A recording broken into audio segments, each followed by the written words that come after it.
You walk into the office Monday feeling confident. You've been working on a big project. Last week, you shared your goals with a coworker you trusted. By Wednesday, you watch that same coworker present your idea as if it was theirs.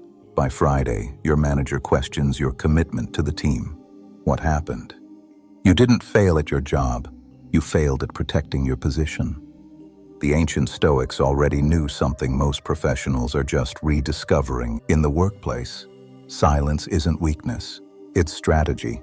Meet Humphrey. Mid-level manager, hardworking, ambitious, good at his job. Humphrey believed authenticity wins respect. He thought transparency builds trust. So he shared everything, his weekend plans, his frustrations with leadership, his salary, even his dream of moving cities. Within 6 months, he went from rising star to might not be a good fit. His boss doubted his commitment. His coworkers resented his salary. His complaints appeared in a performance review. Humphrey didn't become less competent. He just forgot that the workplace is not your therapy session. It's a strategic arena. Stoic Bridge. Marcus Aurelius, Roman emperor and Stoic philosopher, wrote, "You have power over your mind, not outside events. Realize this, and you will find strength." The Stoics taught, control what you can control, and what you share of how you speak and who you speak to is 100% within your control.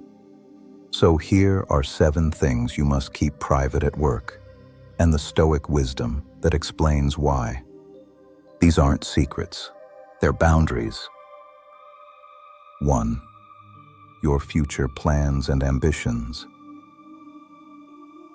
The moment you announce you're planning to leave, or apply for a promotion, or start a side business, everything changes. A Reddit user wrote, "I mentioned I might move cities eventually. I stopped getting assigned long-term projects. I hadn't even decided yet." People don't respond to your intentions. They respond to their interpretation of your intentions. Epictetus said, "If you wish to keep your affairs private, don't speak about them. Not because you're hiding, but because your goals need protection, not validation." Marcus Aurelius, waste no more time arguing about what a good man should be. Be one. Action. Before you share, ask, does this person need to know this to help me today, or am I just seeking approval? Temperance at work means share outcomes, not intentions. 2. Your salary and financial situation. Whether you earn more or less, discussing money breeds comparison, resentment, and politics. Studies show salary transparency among coworkers increases tension and reduces trust. Seneca said, "We suffer more in imagination than in reality."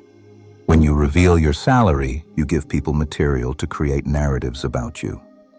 Narratives you cannot control. What to say instead? I'm satisfied with my compensation and focused on growth. And if pressured, that's personal for me. I'd rather talk about how we can grow professionally. What's your strategy?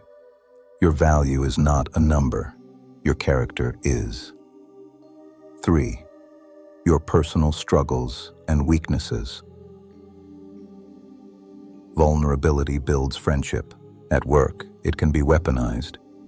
A manager wrote, "I told my boss I was struggling with anxiety. During promotion talks, they said, 'We're concerned about your ability to handle pressure.'" Epictetus, "Men are disturbed not by things, but by the view they take of them.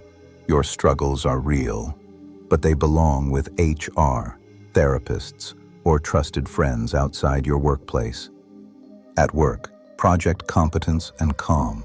When stressed, don't vent. Ask, what action can I take right now?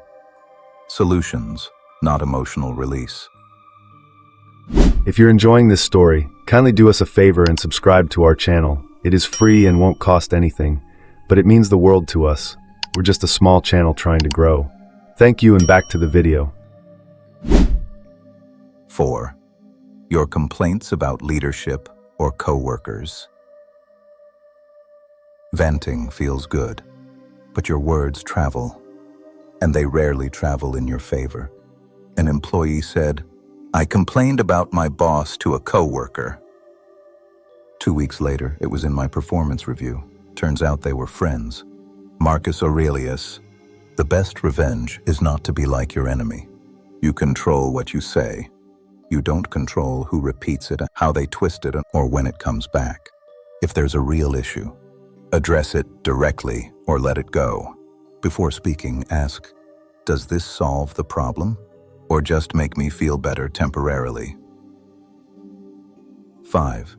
Your side hustles or passion projects. Your weekend bakery, freelance gigs, content creation.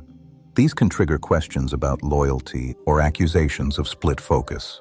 The Stoics emphasized temperance, self-restraint in speech, ambition, and emotion. Side work is training for your character, not content for office gossip. If someone asks, "I like staying creative outside of work. It keeps me energized, simple, professional, boundaried." 6. Your weekend drama and personal life. Your breakup, your family drama, your wild Saturday. Sharing them shifts how you're perceived. One user said, "I overshared about my dating life. Soon that's all anyone talked about. My credibility disappeared." Seneca wrote, "Associate with people who are likely to improve you."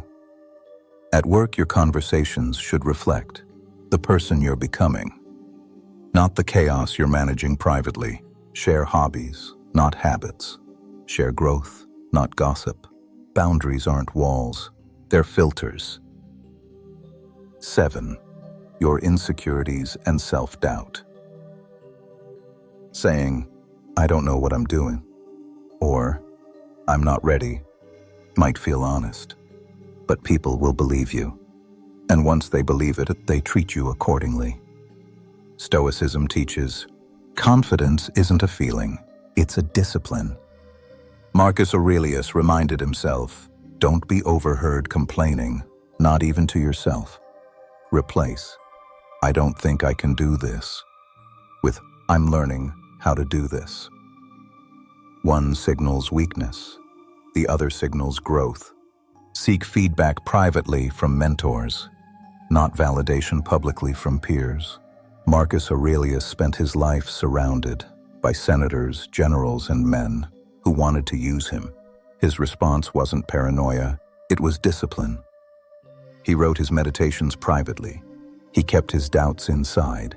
He let his leadership speak. 2,000 years later, we still study his wisdom. The lesson, your silence is not weakness. It is sovereignty. The modern workplace rewards those who control their image, emotions, and narrative, not by lying, but by choosing what to protect and what to project. Respect isn't earned by revealing everything. It is earned by mastering yourself. If you're a professional who wants to lead with calm, clarity, and stoic strength, you're in the right place.